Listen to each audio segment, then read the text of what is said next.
Hey, e-commerce marketing podcast listener. Are you looking to increase traffic and sales to your website? You can do this by launching your own affiliate program. Just visit getosi.com and sign up for a free trial today. That's getosi.com.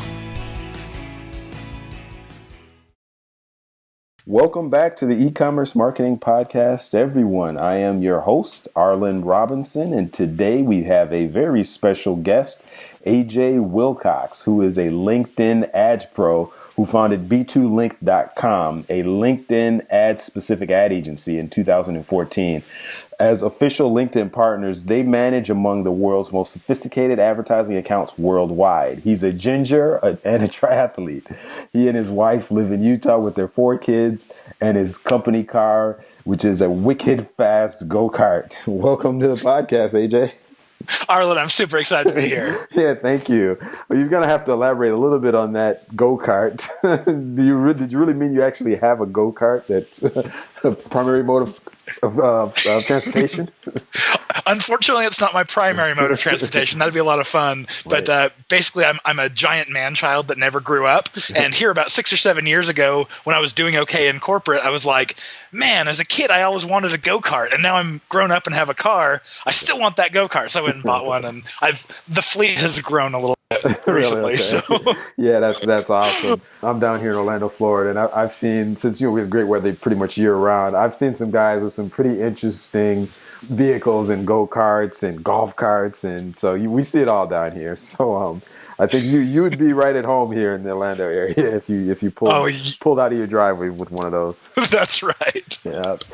Well, I'm really excited to be talking to you today. The topic of today's podcast is going to be primarily talking about LinkedIn ads and primarily using LinkedIn ads for B2B lead generation, which is actually a topic we haven't really delved into too much on this podcast at all. So I was really excited to talk to you about it. But before we get started and we get into all of that, why don't you tell us a little bit about your background and how you got into what you're doing today?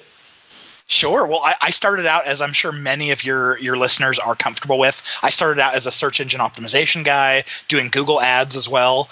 And that was about 12 years ago. And I landed a position at a local, highly funded, VC-funded tech startup here in the state of Utah. Okay. And I went on my very first day and was talking to the CMO, my new boss, and she hired me to run all of the digital marketing. And as I'm laying out my plans for SEO and PPC and Facebook ads and all that, I remember her saying, okay, all that sounds great. Go ahead and plan on executing it.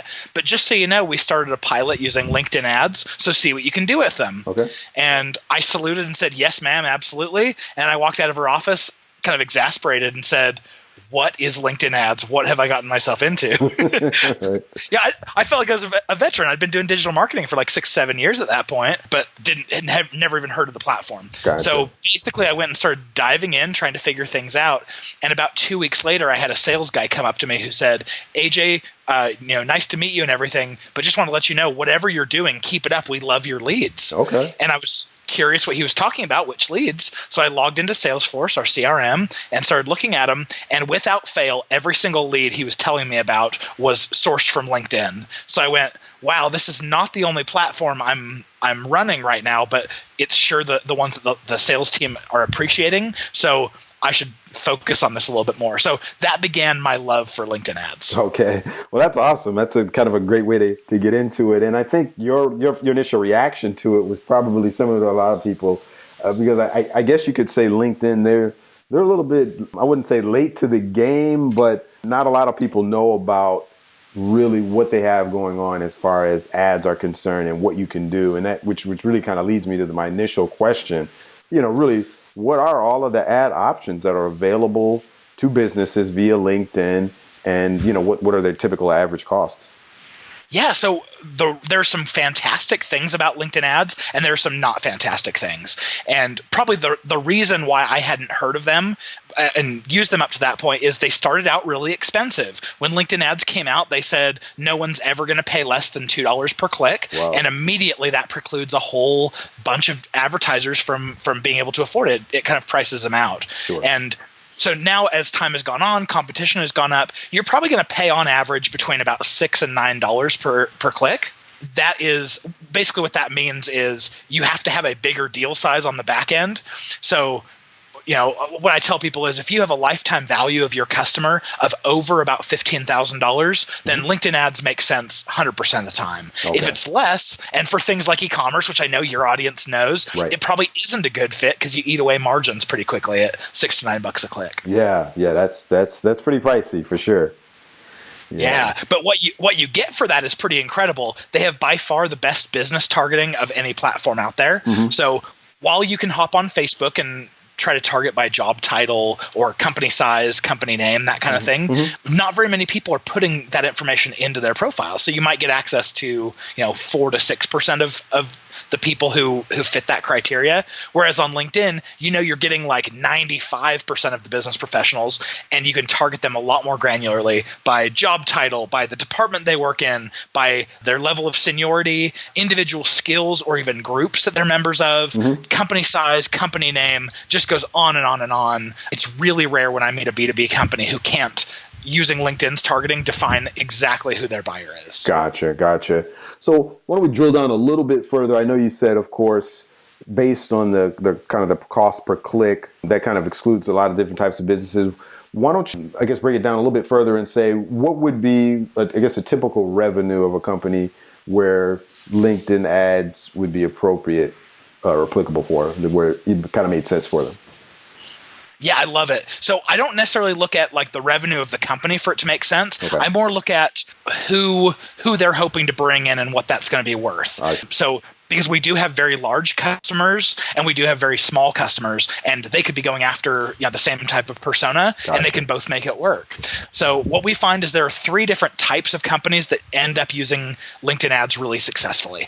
Number one is if you're in business to business doing lead gen with a high lifetime value, call that over 15K, then it's a no-brainer. A lot of times that's SaaS software or medical equipment or things that are just big purchases that businesses have budgets for.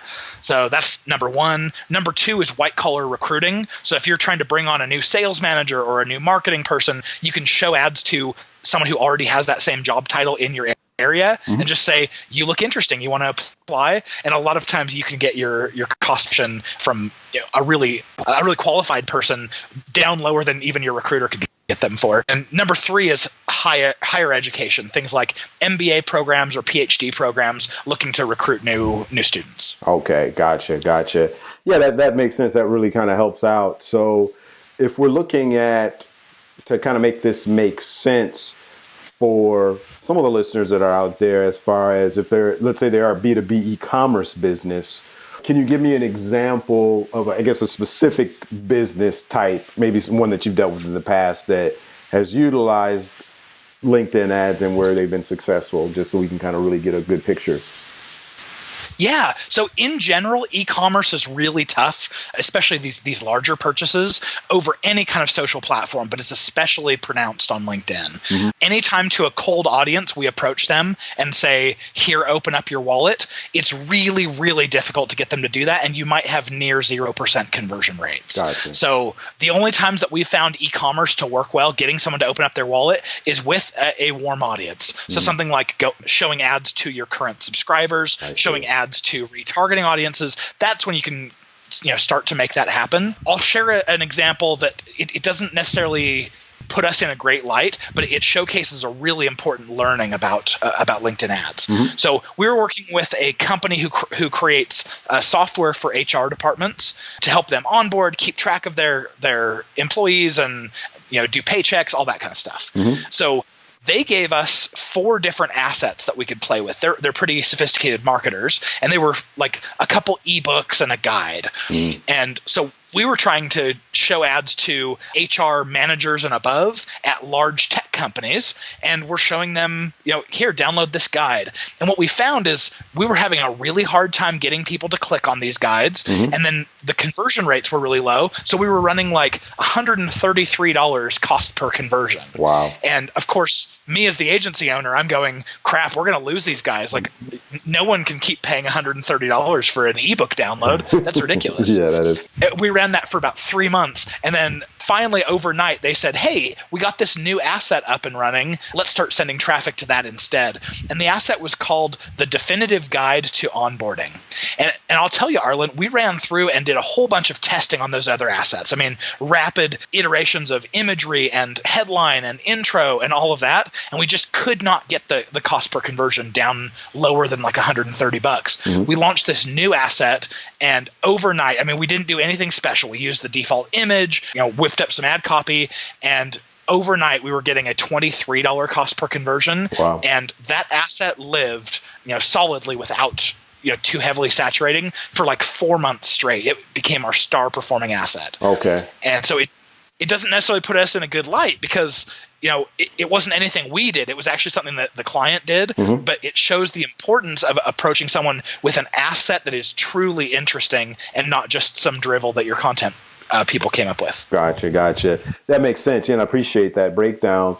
Why do you think in the scenario that you mentioned for these types of businesses that are doing the B2B lead generation, why do you think LinkedIn ads are so effective, and why is it such an effective platform for that?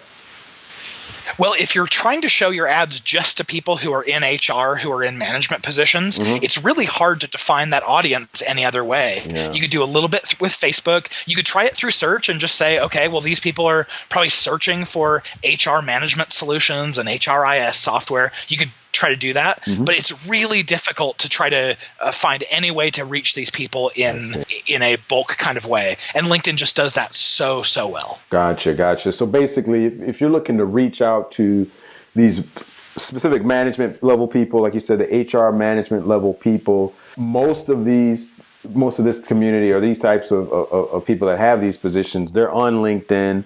They're pretty active probably. They use it as not only, I guess a presence for them socially on a social network, but as a way to do recruiting as well, I would imagine, being able to, collaborate with others. Is that correct? Yeah, that's exactly right. I mean, we've found you can target any business professional on LinkedIn, mm-hmm. but we find that if we target people who are in HR or people in sales, both of those people live on their computers and they also live inside of LinkedIn for their jobs. Gotcha. And so it creates a whole bunch of ad inventory, which brings prices down. Gotcha. So both of those are great audiences. But yeah, in general, how you think about LinkedIn ads, I would recommend, whenever you hear LinkedIn ads, think sniper rifle. And whenever you hear something like Facebook ads, think shotgun. Okay. Because we know we're going to pay a little bit more for mm-hmm. each of the clicks, mm-hmm. but this is the way that we can scalably hit exactly the right people without much collateral damage. Whereas Facebook shotgun, you're going to hit a whole bunch of people, maybe not all of them relevant, kind of spraying a little bit. Yeah, that really makes sense. And I like that analogy, the sniper versus the shotgun. Now, with that being said, I guess it's pretty clear and safe to say that the LinkedIn ads would not be appropriate, of course, for all types of businesses. You can't just, a mom and pop establishment and you're trying to reach other businesses, and think that you're going to have an instant win with LinkedIn. Is that correct? Yeah, it's a good point. I mean, there are a couple things that stop really small players mm-hmm. from having a ton of success on LinkedIn ads. And number one, it's the cost. What I've found is if you're not willing to devote somewhere between about $3,000 and $5,000 a month, mm-hmm. you're probably going to end up with small data sample sizes that will lead you to say, I'm not seeing the business impact. I'm going to shut this off. Right. So if you've got a small mom and pop, a lot of times they don't have, a $5,000 marketing budget. Right. The other thing is, if you show an ad that just says, here's what we do, click here to talk to our high pressure sales rep, right. no one is going to want to click on that ad. It doesn't happen. So you've got to have some kind of content, like I used in that example, a free ebook, a free guide, a free checklist, a free in-person event, or a webinar, something like that to catch their interest and help them first before you ever ask for something. Right. And a small mom and pop, they probably don't have someone whose sole job it is to create really good content. Yeah, that really makes sense. So you're not going to get an instant sale or, just expect to just put an ad out there and immediately get a conversion right there. There's got to be some type of relationship building, and that can be done, like you said, through a webinar or ebook, providing them some value initially and then kind of earning their trust, forming the relationship, and then kind of taking it to the next level, after that. So yeah, that really totally makes sense. Now, I'm always an advocate of looking at other companies and, not reinventing the wheel and kind of seeing what other successful companies have done. What companies that are out there that you've seen, other than the other couples that you mentioned, have made some effective LinkedIn ads that a business can actually use as a model? Well, the ones that I really like to look at, and you can see this by going to these companies' company pages and just see the types of content that they're sharing organically. Mm-hmm. And a lot of times, if a company is sharing something organically, they would probably be sharing something similar to that to their advertised audiences. So I would say go check out Think with Google. Anything Google does on LinkedIn ads is usually pretty good. Okay. And then there are some very large advertisers like IBM and Salesforce who have things pretty dialed down. So, check out what they're doing and, see what you can learn from what they're sharing. Okay, great. Yeah, that's some awesome advice. One of the things that I've talked to some other guests before recently about, kind of gleaning some things off of other advertisers. One of the things that I've seen, especially with Facebook specifically, now that they've kind of opened it up a little bit more, is with Facebook ads, they have where you can go into a company's profile and then there's a ads and info section where you can go in there and see kind of a history of all of their ads that they've done. So it's a great way to really see entire history and kind of almost a timeline of the advertising the company has done. Does LinkedIn have anything like that or anything similar where you can kind of glean that information quickly? No, you know what? LinkedIn is about 4 years behind Facebook. Okay. So after I heard that Facebook news, I was like, oh man, I can't wait for 4 more years until LinkedIn gets that. That would be so cool for competitive intelligence. Right. Yeah, that definitely would be. Yeah, I just didn't know if they had something like that. But yeah, you're right. I guess Facebook is several steps ahead. Now, with LinkedIn and you kind of being, kind of a LinkedIn expert, are there any specific, I guess you could say, statistics on activity, LinkedIn activity, whether it's searching, whether it's the amount that a specific, like you said, let's say an HR manager accesses per day, or there's certain areas of LinkedIn that a business would kind of need to be mindful of before they really kind of get into the advertising space of it? Yeah, I should have some good stats for you. So LinkedIn just barely announced that they have 595 members globally. Sorry, 595 million. Okay. 595 would be a very small number. Right. So, I mean, when you talk about Instagram and Facebook having in the billions of users, it sounds very small, right. But realize that these are people who are 6-figure earners and, it's the right audience for these large purchases and deal sizes. Mm-hmm. We also know that LinkedIn doesn't publish their numbers about who sticks around very often because it's like the monthly active users is something that everyone in Silicon Valley is concentrating on. Right. And LinkedIn's numbers don't ever look good because it's not a place that people want to come and spend a lot of time. But what they are saying is that people are spending, it's year over year, they're spending 40% more time in their news feed than they were before. Okay. So the average LinkedIn user is probably logging into LinkedIn once or twice a month. Mm-hmm. And now they're finding more and more use from what's being shared in the news feed that they're coming back and spending more time. Okay. So I think we're going to keep seeing that number climb. And of course, the more people that spend time on the platform, the more effective your ads are going to be. Yeah, that is true. And I'm starting to see that just myself looking at my LinkedIn timeline. There's definitely a lot more activity. I think people are a lot more comfortable sharing and posting through LinkedIn because they know it's going to get more views and more visitors than in the past. And one of the things that I see now is there's a lot more video now in the timelines and the ads that people are doing. And I think video to an extent right now is really just maybe only slightly tapped. I mean, it's not really that saturated like I guess you could say Facebook is, where now Facebook, it's like there's so much video, whereas in the past, there was hardly any video.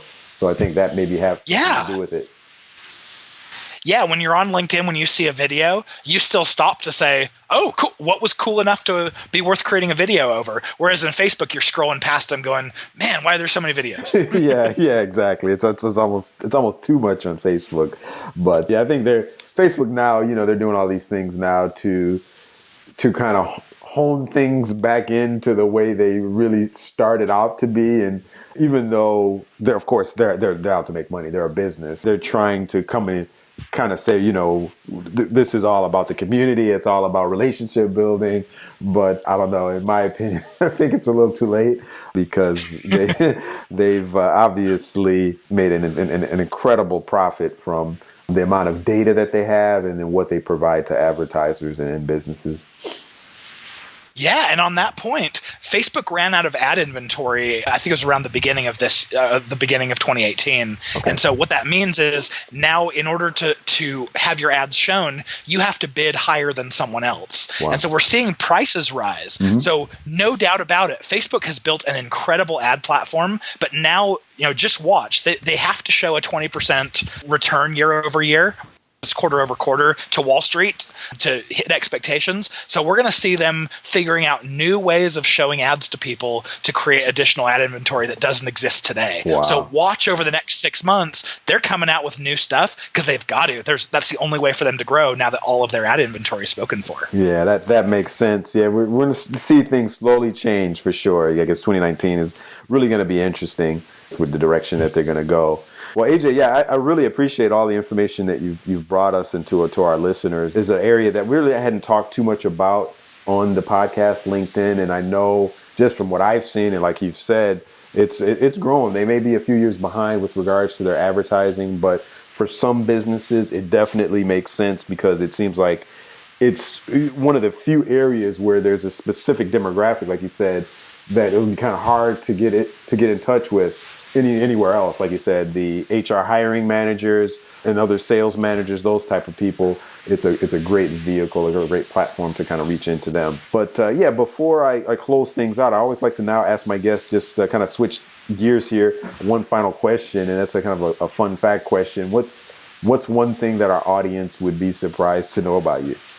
We've already talked about the go-kart thing a little bit, but I love speed. I love off-road vehicles. I love, sports cars. So although I don't own a car that's anything to be too excited about, my fleet of other things, I've got a side-by-side and a couple go-karts and a motorcycle. I'm a glutton for speed. Gotcha.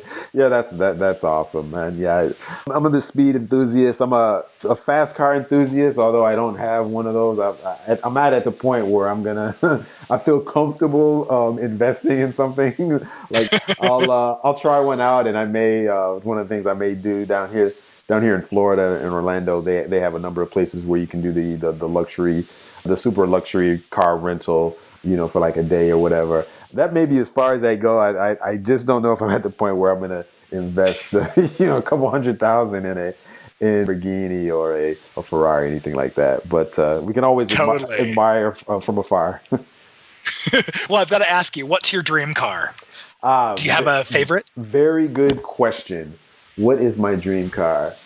You know what? I would say, this may be dating me a little bit, but I fell in love with the DeLorean from Back to the Future. Yeah. And, if I had my wish, what I would do is I would actually have somebody retrofit a DeLorean and make it all electric.